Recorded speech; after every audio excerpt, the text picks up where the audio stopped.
veio, né? Alguns rompeu com cansaço, com a fadiga, outros com desânimo, alguns a enfermidade, outros a palavra contrária, mas o importante é que você chegou. Então eu já quero te convidar a quebrar o gelo com esse irmão que está do seu lado, dar um sorriso para ele e para ela, cumprimenta com a paz do Senhor. Você não sabe como está o coração dele, você não sabe como está o coração dela. Definitivamente você não sabe as batalhas que essa pessoa travou para chegar aqui nesta noite, mas glória a Deus porque você chegou. E eu nunca vou me cansar de dizer que aqui você entra fraco, mas sai forte. Aqui você entra de cabeça baixa, mas sai de cabeça erguida. Porque a Bíblia vai dizer: em tudo nós somos atribulados, mas não angustiados. Perplexos, mas não desanimados. Perseguidos, mas não desamparados. Abatidos, mas não destruídos. O diabo ele veio para matar, roubar e destruir, mas eu já quero glorificar o nome do Senhor, porque a maior raiva do diabo é porque você está vivo. Eu já quero liberar essa palavra profética sobre a mim e sobre a tua vida. Olha para quem está do teu lado, diz para ele com carinho, respeito, mas com autoridade, celebre. Agora olha para ele e diz: você está vivo, você está viva. A vontade dele era te colocar internada no leito do hospital. A vontade dele era que você estivesse dentro de um caixão e que as pessoas celebrassem o luto da sua morte. Mas o Deus do livramento se apresentou para mim, para a tua vida, e disse: este é meu, esta é minha. Enfermidade vai embora, morte mude o seu caminho. Raconto que decou calabadaçai. O Evangelho segundo escreveu João capítulo 2, versículo 6, diz assim: e estavam ali postas 6 talhas de pedra para as purificações dos judeus, e em cada uma cabiam 2 ou 3 medretas. Em outras traduções, como nós lemos, almude. O tema da mensagem nesta noite é as 6 talhas de pedra. Vou repetir. O tema da mensagem é as 6 talhas de pedra. Essa história é uma história muito conhecida porque fala a respeito das bodas de Caná, conhecido como um casamento que houve, uma festa de casamento, a qual os discípulos de Jesus, juntamente com Jesus e sua mãe, eles foram convidados. Essa história é muito conhecida porque a água ela é transformada em vinho. Segundo alguns estudiosos da Bíblia, este texto ao qual nós acabamos de ler é conhecido como o primeiro milagre de Jesus. E que milagre é esse? O milagre da transformação. E eu acho isso extraordinário, porque se segundo os estudiosos da Bíblia, o primeiro milagre que Jesus efetua é o milagre da transformação, ainda que seja transformar a água em vinho, saindo do literal, trazendo para o simbólico para mim, para a tua vida, eu não preciso explicar e esmiuçar para você o que seria o milagre da transformação na minha e na sua vida. E isso me alegra porque, repito, se, segundo os estudiosos da Bíblia, o milagre da transformação foi o primeiro milagre que Jesus operou, logo começo a entender que a prioridade de Jesus na minha e na tua vida não é nos conceder o carro do ano. Logo, começo a entender que a prioridade de Jesus não é nos conceder a casa própria. Logo, começo a entender que a prioridade de Jesus não é nos conceder o casamento dos nossos sonhos. Logo, começo a entender que a prioridade de Jesus não é nos conceder a estabilidade ou a tão sonhada liberdade financeira. Se a Bíblia está dizendo, segundo os estudiosos da mesma, que o primeiro milagre que Jesus operou foi o milagre da transformação, eu acredito que fica claro para mim e para a Igreja de Cristo que a prioridade do Eterno é transformar a minha e a tua vida, é a salvação da minha e da tua alma e a salvação daqueles que cercam a minha e a tua vida. Glória a Deus. Oh, aleluia! A Bíblia vai dizer que Timóteo ele recebe uma orientação. E qual é a orientação? Já foi louvado aqui. Guarde essas palavras, ocupa-te nelas. Por quê? Porque fazendo isso você salvará não só a ti mesmo, mas todos aqueles que lhe ouvem. Eu não estou aqui fazendo apologia à pobreza, eu não estou aqui defendendo a miséria, não. Deus, Ele dá. Deus é poderoso para tocar no coração de quem tem e abençoar a tua vida. Deus é poderoso para abrir porta onde não tem porta. Deus é poderoso para colocar o teu nome em uma lista, qual como eu posso dizer, no âmbito natural, o seu nome nunca entraria. Deus tem esse poder. Ele, através de sua palavra, do nada, Ele traz à existência aquilo que não existe. Do nada, Ele tem o poder de criar e formar um tudo. Mas eu preciso levar a igreja a compreender nesta noite que Ele é o dono da prata, Ele é o dono do ouro, Ele supre as minhas e as tuas necessidades em glória, mas a prioridade dele na minha e na tua vida é a graça. A prioridade dele na minha e na tua vida é a presença. Prove, irmão Cleito, prove. Atos capítulo 3, Pedro e João estão indo para o templo adorar. A porta do templo, chamada Formosa, tinha um posto que vai olhar para eles e vai pedir uma esmola.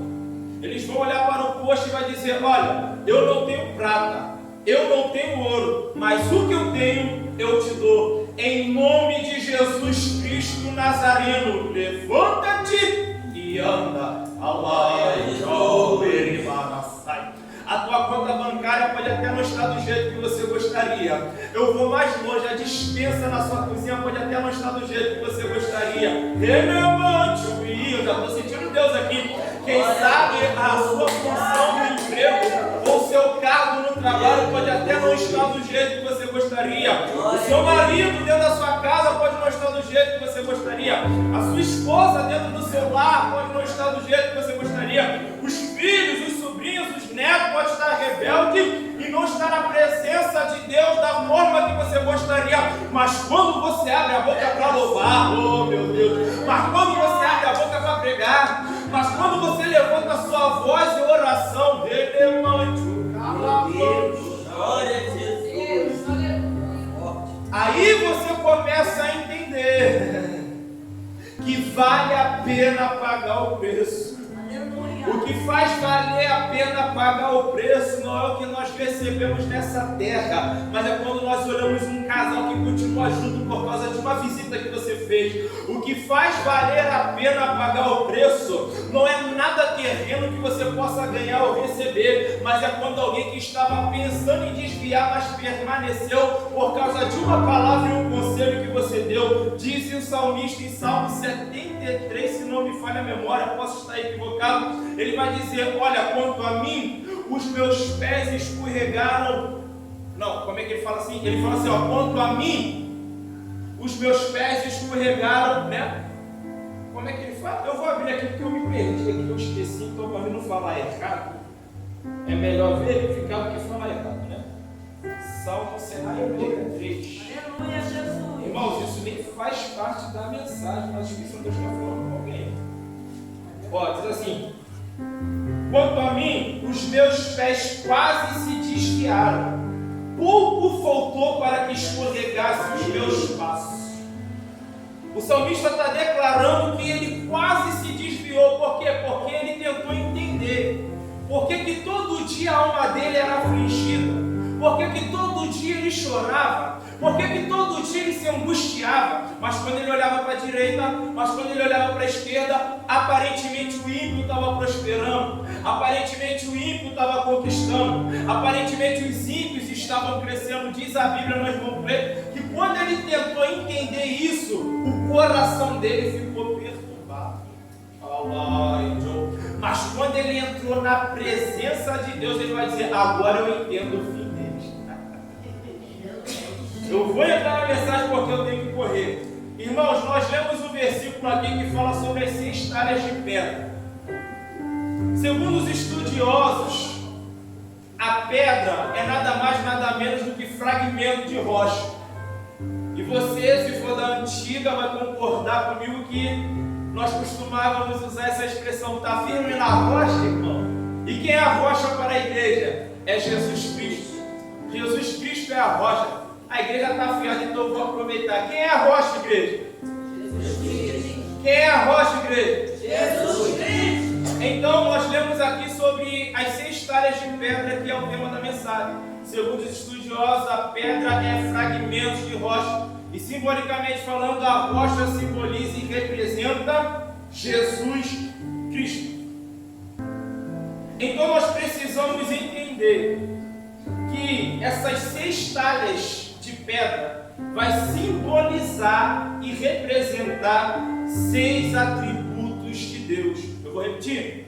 Essas 6 talhas de pedra vai simbolizar e representar 6 atributos de Deus. Eu preciso da sua atenção para você entender. Quando eu estou falando, obrigado, Deus te abençoe. Quando eu estou falando dos atributos de Deus, você precisa entender que existem os atributos incomunicáveis. O que é esse roleplay? É aquilo que está ligado a quem de fato Deus é. Nós não temos acesso, por quê? Porque é algo que só Deus tem. E também existem os atributos comunicáveis. O que é esse roleplay? São os atributos que Deus, através da palavra e do Espírito Santo, nos permite ter acesso, nos permite adquirir. Pois bem, partindo deste princípio, vale ressaltar que eu não vou falar aqui de todos os atributos de Deus. Primeiro, porque não temos tempo para isso.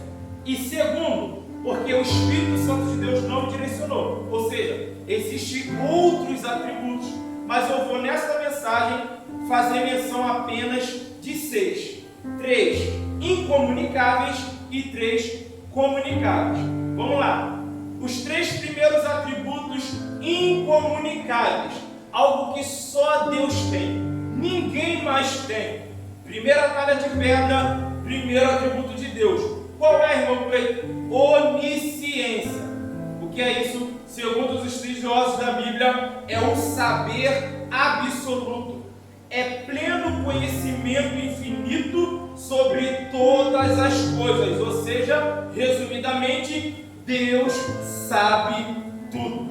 Por quê? Porque Ele é onisciente. Partindo desse princípio de que Deus sabe tudo, logo entendo que não é viável, não é prudente da minha nem da sua parte tentar esconder alguma coisa do pastor A ou da pastora B, do bispo A ou do bispo C. Não é prudente tentar esconder nada o marido que é casado de sua esposa e a esposa de seu marido. Partindo desse princípio que o primeiro atributo de Deus é a onisciência, ou seja, Deus sabe de todas as coisas, eu logo entendo que não é prudente para o filho ou para a filha esconder nada do seu pai ou da sua mãe. Semelhantemente, do pai e da mãe esconder nada do seu filho, da sua filha. Por quê?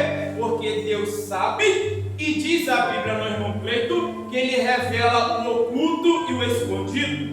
Ele conhece os que estão em trevas, mas com Ele mora a luz. Oh, aleluia! Eu já glorifico o nome do Senhor, porque um dia eu e você estávamos nas trevas, mas Ele nos chamou para a sua graciosa luz. O diabo tem que respeitar, sabe por quê? Olha para quem está do seu lado e me ajude a pregar despeito, espera com carinho e respeito, mas com autoridade. Você é filho. Agora olha para ele e diz: você é filho da luz. Você é filha da luz. Sobre a mim e sobre a tua vida repousa uma herança, repousa um legado. E que legado é esse? É o legado de Jesus. Quando Ele andou sobre a terra, Ele disse: eu sou a luz do mundo. Mas quando Ele foi para o Pai, Ele disse: eu não vos deixarei órfão. Eu vou liberar o Consolador, que é o Espírito Santo, que vai interceder nas suas fraquezas e te habilitar a ser luz na terra e a andar como luz do mundo. A vontade do diabo era olhar para algumas áreas da minha e da tua vida e dizer: esse aí é treva pura, essa aí é treva pura, mas não pode, por quê? Porque tu já está limpo pela palavra. A vontade do diabo era olhar para mim e para a tua vida e dizer: esse aí é treva, essa aí é treva, mas não pode, por quê? Porque esbarra no sangue do Cordeiro. Oh, eu já estou sentindo uma graça me envolvendo. Que decalabada. Aleluia. Glórias ao Eterno. Então Deus, Ele sabe o dia de amanhã. Ele é onisciente, Ele sabe de todas as coisas. Então escute isso aqui. Quando Deus falar um não para você, respeite o não de Deus.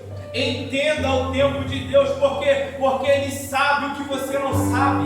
Ele já viu o que você não viu. Deus, Ele conhece o amanhã. Deus conhece o teu agora. Ele também conhece o teu passado. João capítulo 13, versículo 7 diz assim: disse-lhe Jesus: o que eu faço tu não sabe agora, mas tu saberás depois. Por quê? Porque Ele é onisciente. Quantas das vezes você passa por situações na sua vida financeira, na sua vida emocional, na sua saúde, na vida de alguém que você ama e você não entende, você não compreende? Mas há uma palavra, nós precisamos aprender a nos agarrar à palavra, nós precisamos aprender a depositar nossa fé na palavra. Nós depositamos uma confiança muito fácil no irmão A, na irmã B, no profeta A, no profeta C, naquele que marcha nada contra, gosta do mistério. A gente entra aqui numa expectativa de alguém botar a mão no nosso ombro e dizer assim te diz o Senhor. Mas se a palavra está sendo liberada, você levantar a tua mão e dizer Deus, eu creio e recebo, ela vai se cumprir na tua vida. Por que, irmão? Porque Ele não age de acordo com a mim, com a tua necessidade. Ele age de acordo com a mim, com a sua fé e com os propósitos divinos que Ele tem para mim, para a tua vida. A segunda talha de pedra, qual é? Simbolicamente falando, o segundo atributo de Deus, atributo incomunicável, algo que só Deus tem. O que, irmão? Onipresença. Segundo os estudiosos, ou seja, é aquele que está presente em todos os lugares. É difícil falar disso e não falar de José. Gênesis capítulo 37, versículo 23 ao 24. Deus estava com José quando ele foi roubado pelos seus irmãos.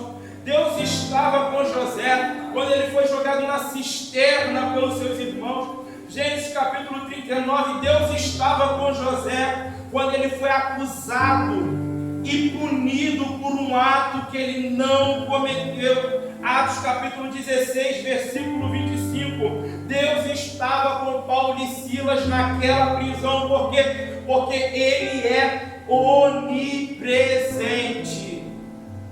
Calamastúria. E com base nisso podemos fazer menção de uma verdade. E que verdade é essa, irmão Cleiton? Deus está contigo neste vale. Deus está contigo neste deserto. Eu não estou aqui julgando, eu não estou aqui usando jargão de pregador. Eu não estou aqui usando jargão de profeta. Eu estou aqui liberando uma palavra profética para mim e para a tua vida. O profeta não precisa rodar e botar a mão no teu ombro para você saber que Deus ouve as suas orações. O profeta não precisa rodar, botar a mão na tua cabeça e dizer assim te diz o Senhor, para você saber que Deus está contigo. Por quê? Porque a palavra dele, que é fiel, verdadeira, inerrante, garante a mim e a você: Deus é conosco. Jesus disse: estarei convosco até a consumação dos séculos. O que é isso? Onipresença. Eu vou falar. Então para com esse negócio de fazer papel de coitadinho, para com esse negócio de fazer papel de coitadinha, de que não vai aguentar e de que vai parar. Por quê? Porque a Bíblia vai dizer que a tua vida está gravada na palma da mão dele. Ele está no controle da situação. Rabando que tecou calabadaçai. Eu vou mais longe. Olha para quem está do teu lado e diz para ela: aguenta. Mesmo chorando, você vai aguentar. Mesmo não entendendo, você vai aguentar. Mesmo indo e vindo e aos teus olhos nada mudando, você vai aguentar. Aleluia! E aí, quando Deus der a vitória à sua vida, à sua família, nessa causa que tanto tira a lágrima dos teus olhos, você vai levantar a sua mão direita, vai balançar a bandeira da vitória e vai dizer: eu não sei como eu consegui aguentar e suportar, mas eu sei que eu venci. Ele é bom.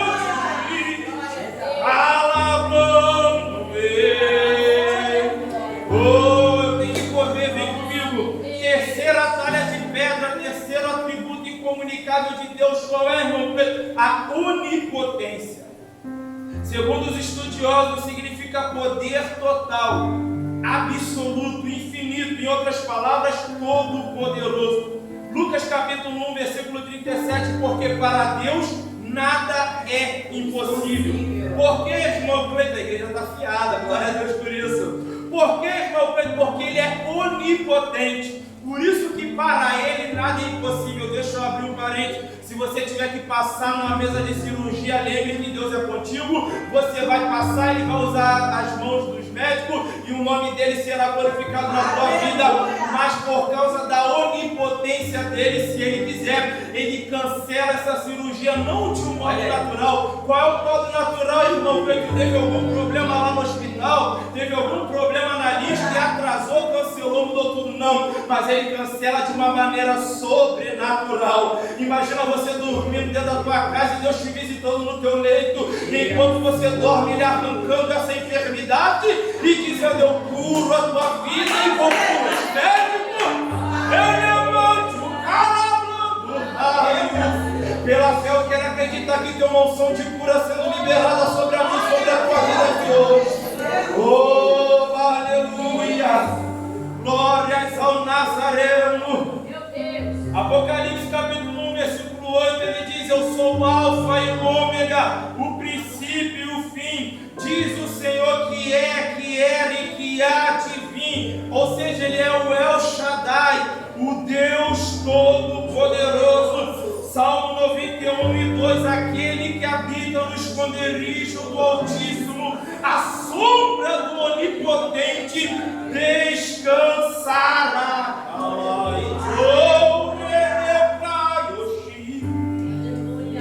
Direi do Senhor, Ele é o meu Deus, o meu refúgio e a minha fortaleza, e nele eu confiarei. Para de colocar sua confiança no parente A, no parente B. Para de colocar sua confiança no amigo, na amiga de infância. Para de colocar sua confiança no irmão A, na irmã B. E coloca sua confiança na palavra. A palavra não mente, a palavra não erra.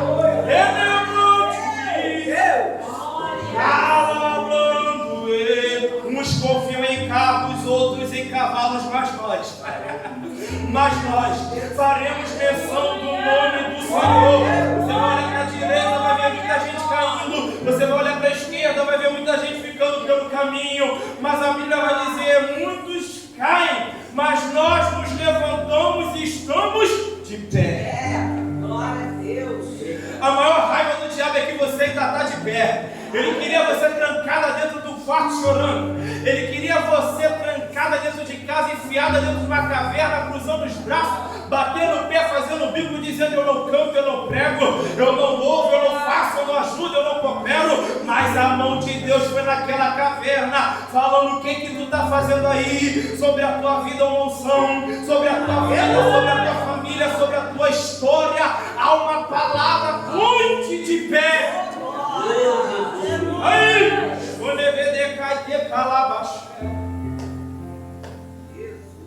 agora nós vamos fazer menção dos atributos comunicáveis. Não se preocupe que eu estou correndo, que é que fazem parte do caráter de Deus. Esses são os atributos comunicáveis que nós podemos ter acesso por intermédio da palavra e por intermédio do Espírito Santo. Ou seja, a quarta talha de pedra, quarto atributo de Deus, atributo agora comunicável, é justiça. Deus é justiça. Deus é justo. Pois bem, Ele é justo e julga com justiça. Romanos capítulo 1, versículo 17. Porque nele se descobre a justiça de Deus de fé em fé.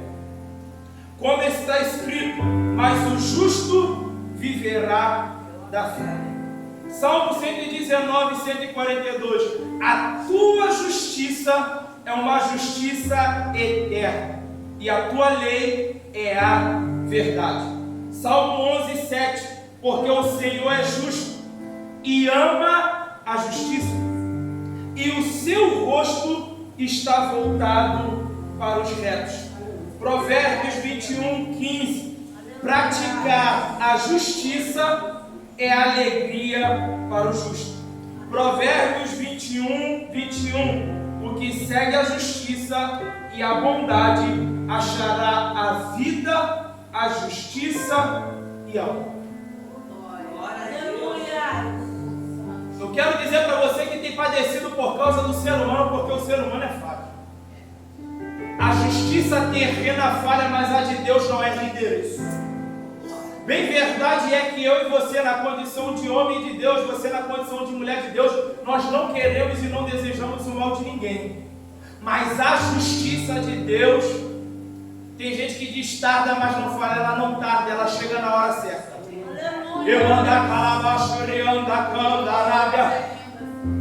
E eu quero profetizar algo aqui nesta noite.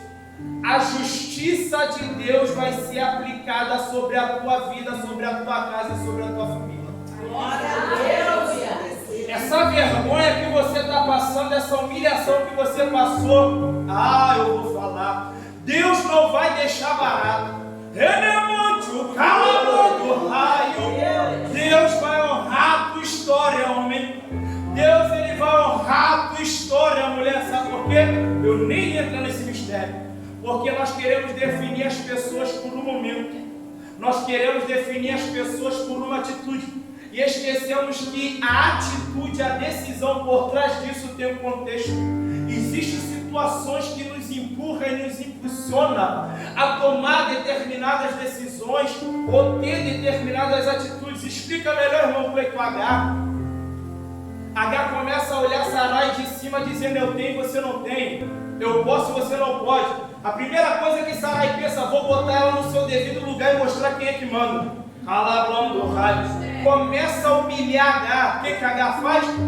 Precisa ir embora.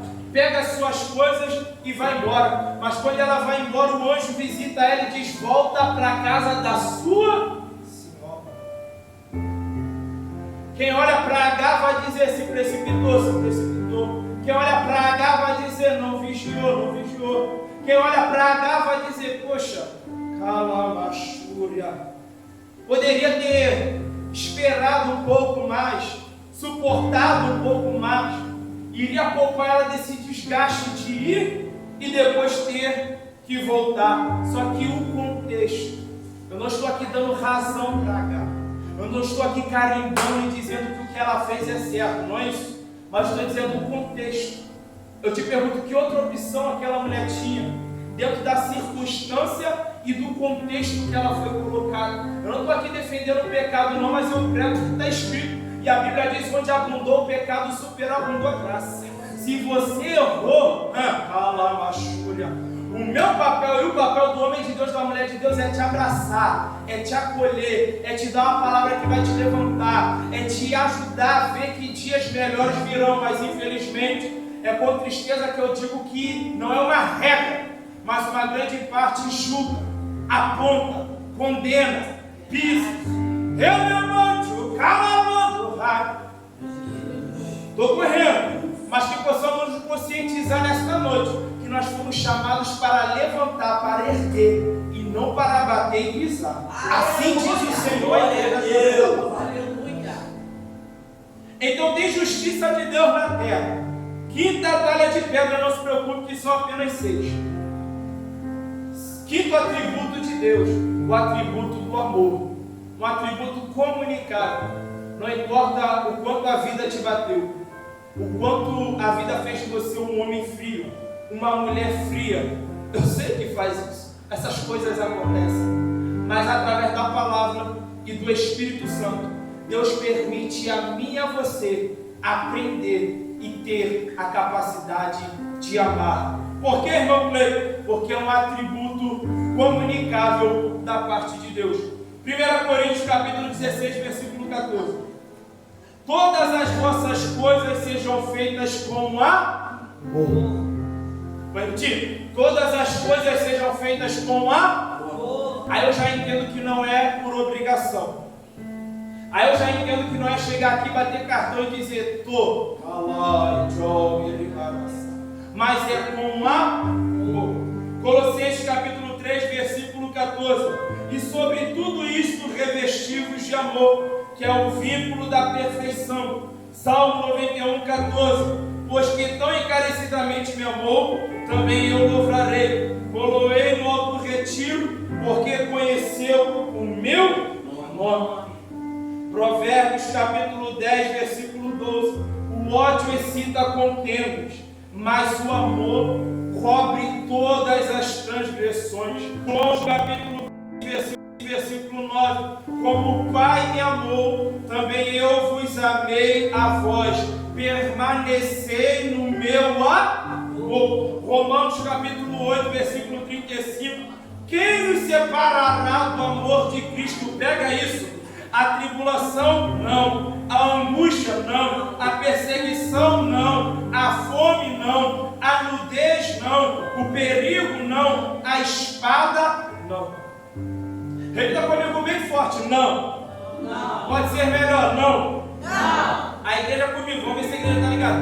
Eu vou perguntar: quem vos separará do amor de Cristo? Eu vou dizer: a tribulação, e a igreja vai responder: não. A igreja está ligada, então vamos lá. Quem nos separará do amor de Cristo, igreja? A tribulação? Não. A angústia? Não. A perseguição? Não. A fome? Não. A nudez? Não. O perigo? Não. A espada? Não. Você pode adorar a Deus?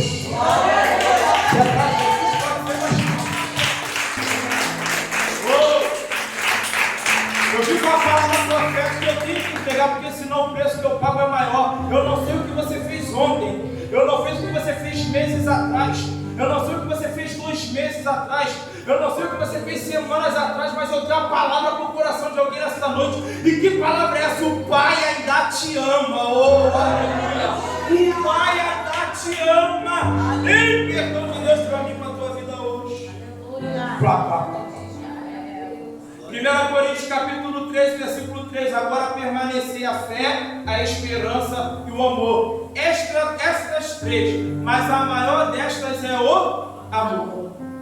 Sexta talha de pedra, e aqui caminhamos para o final. Primeiro, sexto atributo de Deus, atributo comunicável. Qual, irmão Cleiton? Santidade. Êxodo capítulo 15, versículo 11. Ó Senhor, quem é como tu entre os deuses? Quem é como tu, glorificado em santidade, terrível em louvores, obrando maravilhas?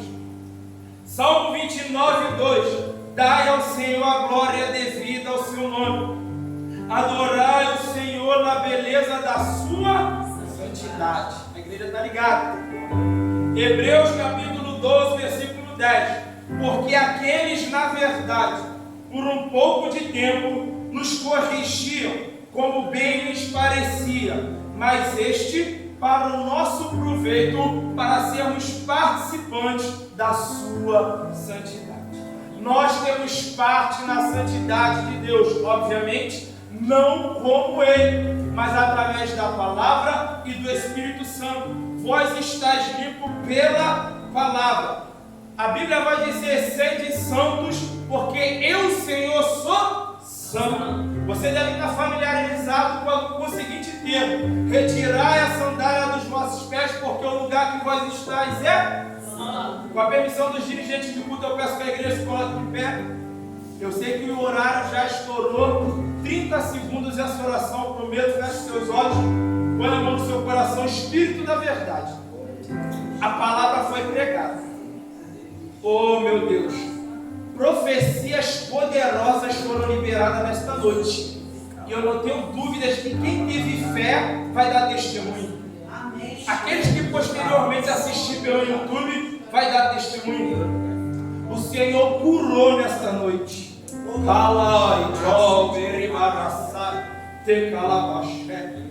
O Senhor nos conscientizou que, ao contrário do que Satanás tenta nos dizer, nós somos sim dignos do seu perdão. Amém. Por conta do sacrifício na cruz. Amém. Deus, que essa palavra seja uma verdade em nossas vidas e que os seus atributos incomunicáveis seja combustível para a nossa fé, para que tenhamos certeza que o Senhor é totalmente digno de confiança.